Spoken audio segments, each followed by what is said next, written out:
Welcome, welcome, welcome. This is Adaeze, Okezie, the live video visibility queen with emotic accent, and you're listening to the Style with Anna podcast, the one and only podcast about the many expressions of style. Find out how our exceptional guests turn their flaws into assets and how they define style from their own and unique perspective.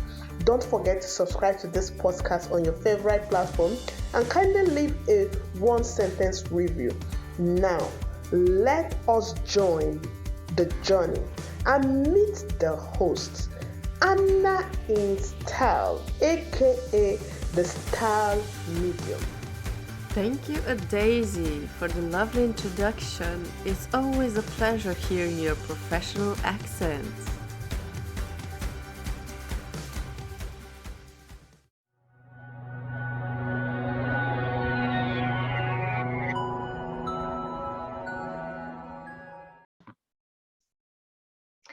Hello, Catana, and welcome to Style with Anna. I'm so honored and happy to meet you here.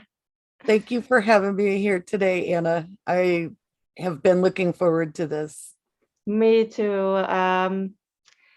It's such a pleasure to see and hear a fellow person who deals with art in a way, but also a lot of psychology involved, right? Yes, it is a combination. Yes. Absolutely. We're going to talk about this a bit later, but first I like to start with a question. Can you tell me three words that best describe you? Whatever comes to your mind, it doesn't matter. Artistic. Oh boy, that's a challenge to just use words. Artistic, loving, ambitious. Oh, nice. I love this combination. It is unique, Yes. and that's a good thing. I love unique things, so yay. So tell me, how do you live your art? Oh, I live my art in so many different ways, which is what I really like to emphasize with people. So most people, when you say art, they immediately think of a painting or a drawing. And it's so much more than that. It's writing, it's photography, it's my crocheting. I actually have created many new things with crochet. I just had somebody have me make Dia de los Muertos skulls, the bride and groom skulls. I crocheted them. They're full size. Wow. I created these designs, and I like to carry my art into my food when I cook. So, it's in everything I do. It's a component of everything I do. I even have a master's degree in legal studies, and there's ways that the art shows up in that and that it shows up in my art. So it's really integrated into who I am. Wow, I got goosebumps just listening to you right now. So could you say that art is your signature word? Yes. Yes. Amazing. Because mine is style. And when I was listening to you, so it was like, oh my gosh, I do the same thing with style. I mean, it's everywhere. It's everywhere I look, I see patterns and connections and how I could incorporate things into what I do, no matter which topic or area of expertise I'm dealing with. So Exactly. you, yeah, with your art, you are closely connected to style as well. Yes. One of the studies that we had in college was architecture.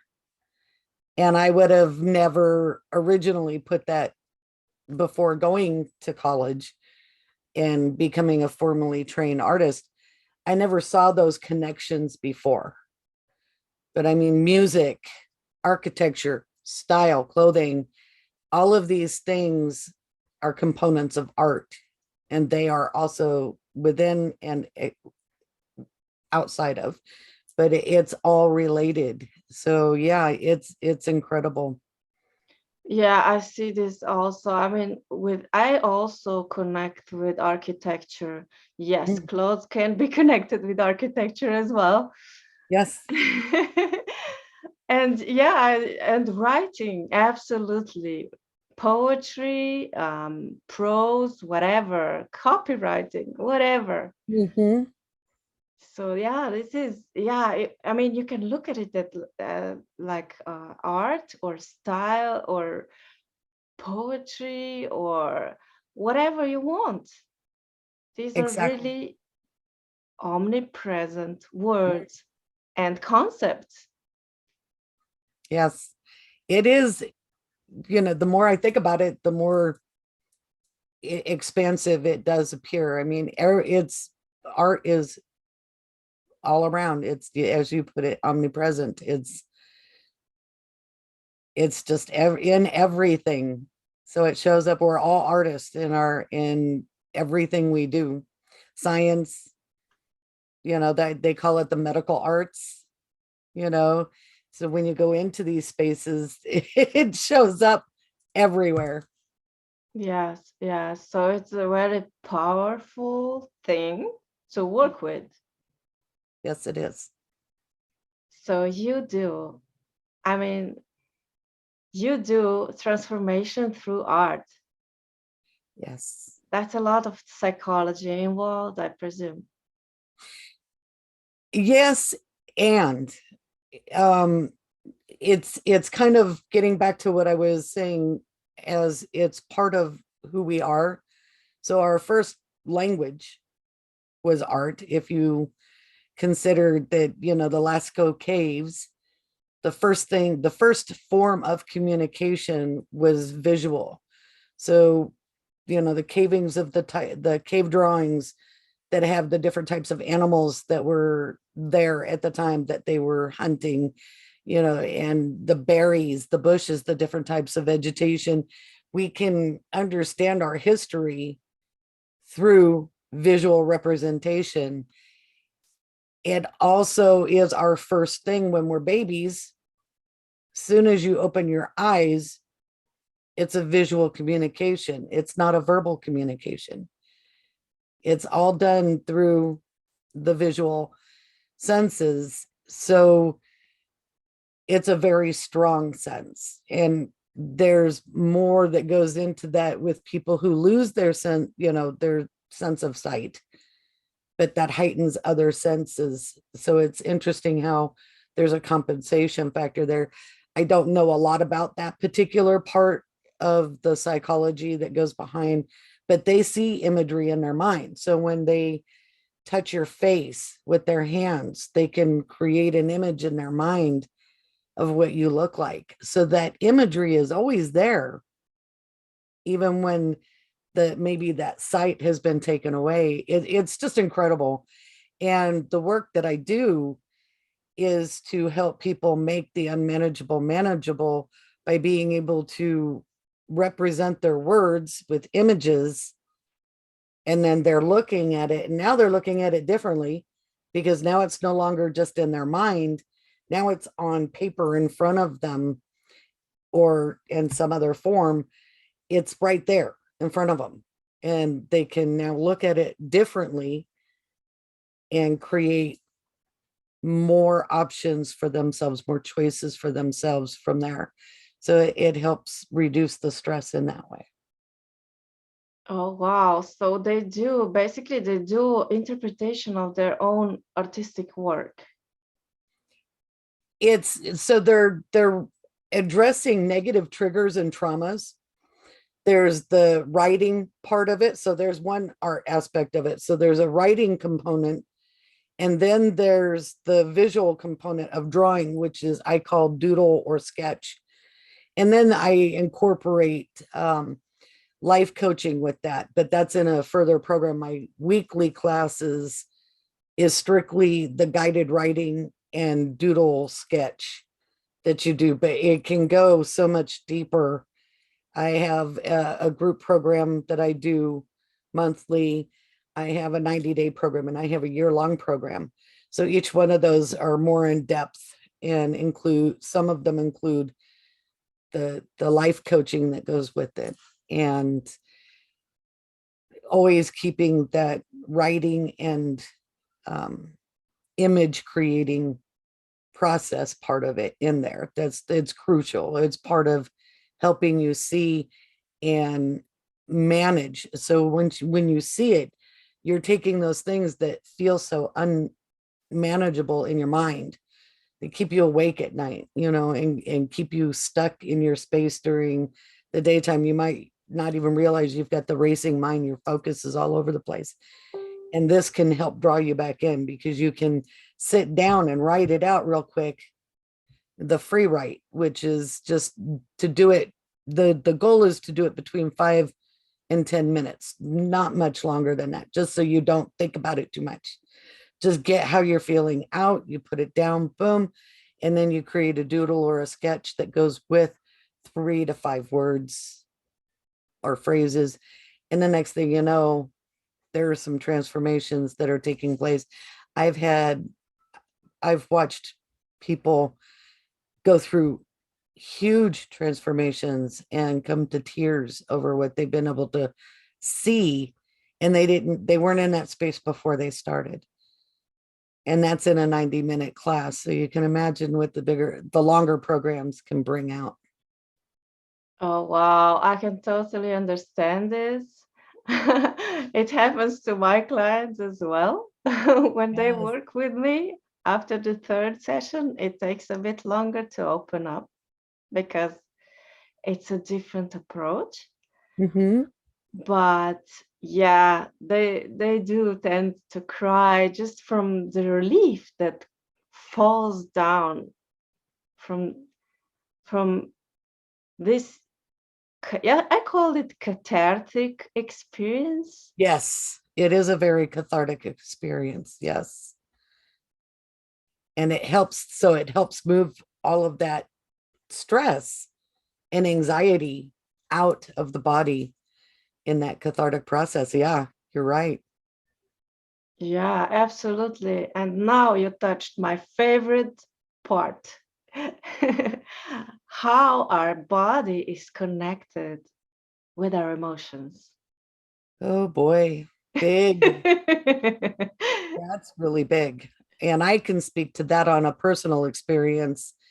When you're stressed, I've had a heart attack. I've died from my heart uh, issue that I have now.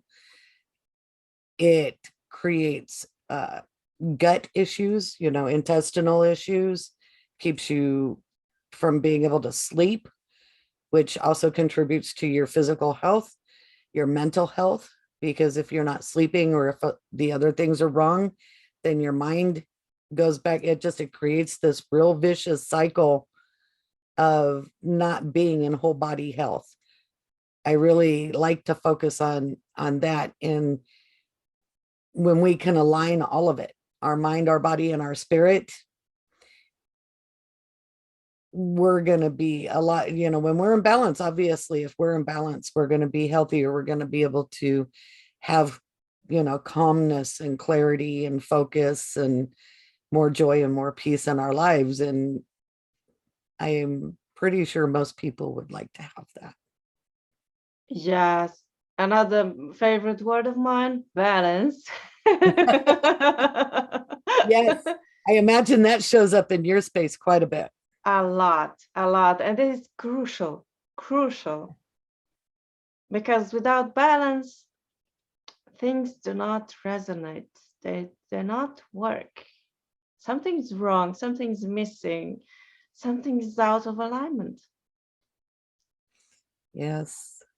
And with visual appearance, it draws attention away, and also it drains energy. Yes. Just as you said, the body out of alignment starts creating unhealthy processes, right? So, or starts functioning in an healthy way. And yeah, this is all showing up like this. Yes. And I just recently became a Shoden Reiki, and the energy, understanding energy and how we can work with our energy. And of course, then there's the artistic side of that, because there's colors associated with it. And I immediately came up, I have chakra dolls that I've made, that I crochet, and then I attach the stone that goes with each chakra attached to the little heart that they hold. So it's been, and I've even sold a set of those, and one individually to somebody who needed a heart chakra doll. And it's there's art and everything, and balance and style, as you say. It's all there. Oh, that's fabulous. That's fascinating. Thank you. I could listen to you all day. But I'm biased. I'm biased because art, colors. We could talk about colors. Oh, yes. So yeah, how do you incorporate colors in your work? Now, that's an interesting thought. When it comes to what I do in my business, when I'm working with people, I allow them to choose color, because depending on different types of traumas, now this is where we can get scientific, because certain colors do have certain effects on people with PTSD. Having been there myself, I used to avoid color. I would only draw, for the first 30 years of my life, I would only draw or create art in black and white. And I didn't know at the time that it was because of my past traumas that certain colors would create that sense of fear and anger. And anger, of course, is a derivative of fear. And red, of course, being one of the major colors that represent that. The other thing that happens too is that people avoid faces. I know I did. I have only recently started actually drawing faces because I've been doing all of the inner work. And so now none of that threatens me. I mean, I've confronted the color red a long time ago and learned how to incorporate that in there. And I've started adding more colors, and it changes everything. You start to feel lighter, it kind of resonates with the 7 chakras. You have everything from the crown chakra to the root chakra. The root chakra is red. You have the orange sacral chakra. Then you have the yellow solar plexus, the green heart chakra, light blue throat chakra, the dark blue third eye chakra, and then the purple crown chakra. So you have this rainbow. And so we're made up of this rainbow energy. And yet when we're out of balance, getting back to the balance again, and how important that is, because then we will start to avoid colors when one of those is out of alignment, when we're out of alignment with ourselves. And yeah, when I'm doing the work, I allow people to pick the colors themselves. So a lot of their drawings, which now that you mention it, will be just typical black and white, and they'll add color in certain spaces, but then they won't put it in other spaces. So it's really, I don't analyze that too much because I already know, having done the work in school, in college, I studied the effects of color on human psychology, on the emotions. And for example, bubblegum pink relaxes people. The same with blue. So like they'll have the blue bubble baths or bath bombs, and it's, you can calm yourself. Of course, lavender also has the same effect, but that usually incorporates the scent because they know that lavender, so it gets back to the senses. And it's yeah, I have so many different directions I want to go.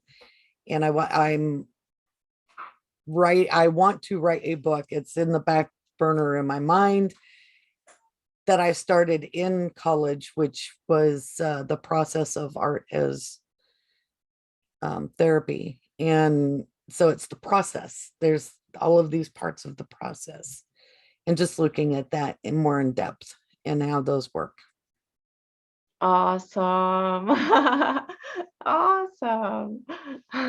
I love this. I love colors and I love their influence on our psyche. It's so incredible and so many aha moments. And yeah, I totally agree about the red. It is one of the most potent colors of the whole spectrum. And this color particularly has a strong impact on people and their well-being, their emotional harmony, and also their subconscious reactions. Yes. So yeah, I totally, I mean, oh. Well, it's interesting because when I wanted to take marketing as my minor, and it's a really long and funny tale as to why I wasn't allowed to enter the business school. They wouldn't let me in, and that's another story in itself. But so I ended up in the advertising and journalism. Journalism was my minor in college, and I took the advertising sequence. So advertising makes sense. It's similar to marketing. I figured, okay, I'm a professional artist. I'm going to want to know how to market my artwork. And the marketing department was like, no, you can't come in. So through advertising, well, it's pretty similar. You're enticing people to take a closer look and examine what you've got. And you're doing it in a way that's actually manipulative. So it's a little bit, marketing is manipulative, advertising is manipulative. Only with advertising, they actually know what colors are going to make you respond a certain way. They know what sounds are going to make you respond a certain way. So where marketing might take a different strategy, it's a little more, I don't know what to say, mechanical. And advertising is a little more subtle. Example is McDonald's. They actually have a trademark on the red with the gold, because now when people look at red and gold together, they immediately think of McDonald's. They immediately think of their French fries, and they're on their way to buy some. It's, and they have sold what, probably billions at this point of French fries. But those combinations in business, when I was taking my master's degree in legal studies, blue and green are really big. So blue is about tasks. Green is about doing. Go, do it. So you can see where these just show up in our lives every day, and we don't even think about it. And our clothing is getting into the style space. Our clothing does the same thing. It speaks about our personality. It speaks about it resonates whether or not we feel confident with ourselves. There's so much to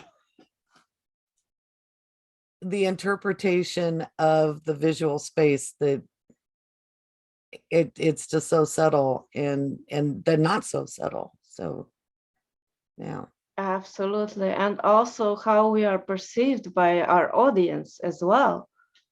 Yes. So it goes both ways. It can psychologically influence ourselves as the wearer and the viewers also. So yeah, this is really incredible. And now that you mentioned green and blue, I do color analysis. I mean, we talk about colors in my Facebook group. And the funny thing is that turquoise had the most engagement of all the colors. It's blue and green together. Yes. The ocean, the color of the ocean.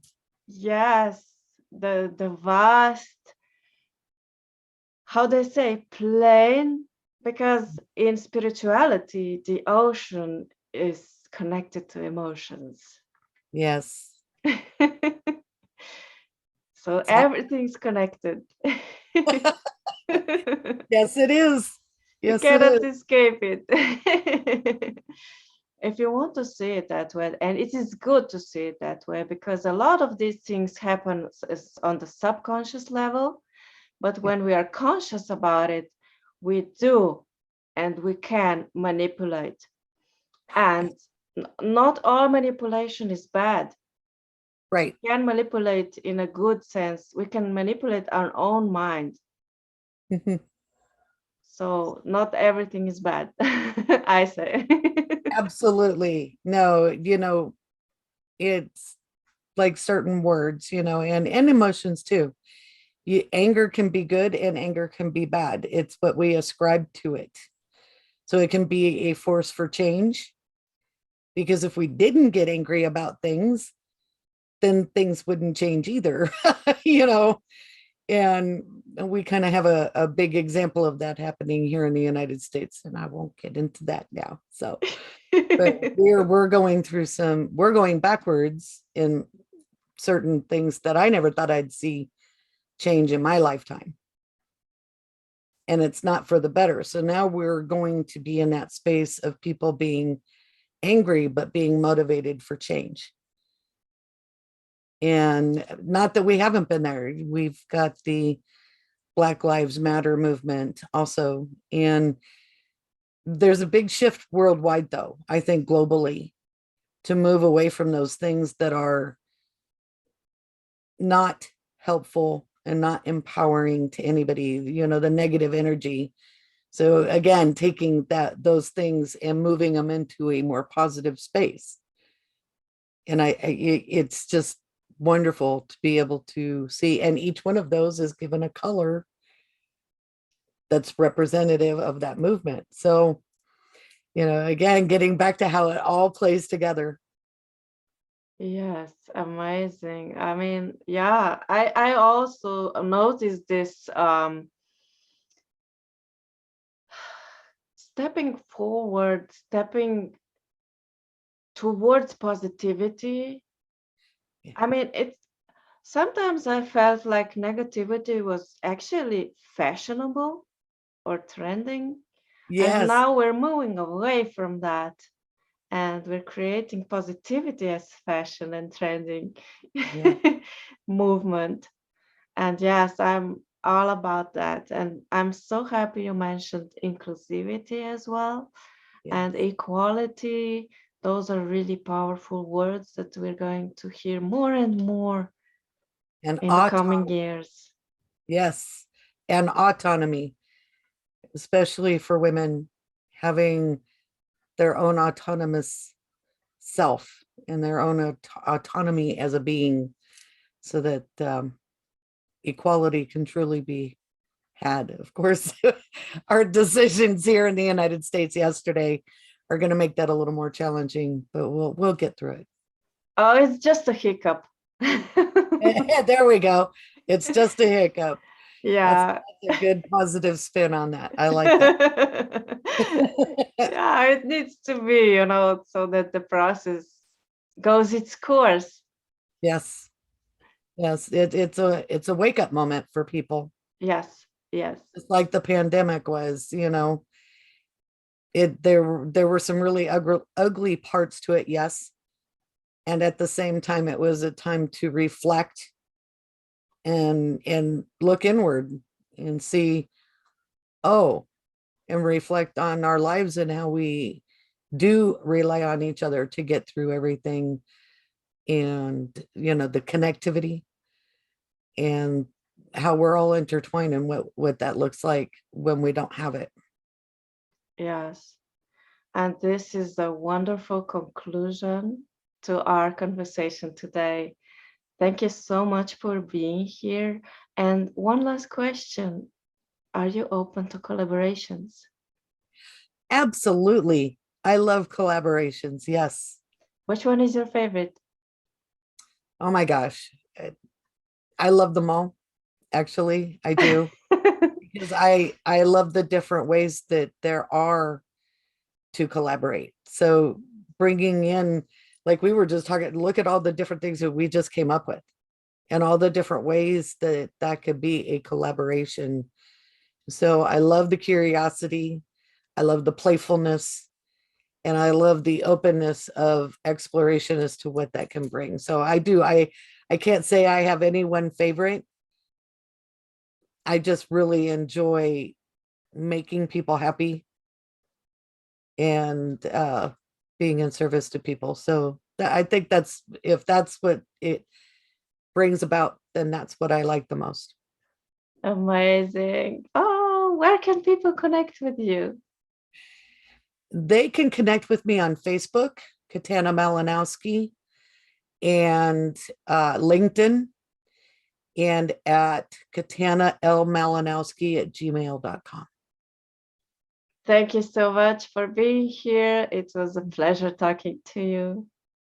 You too.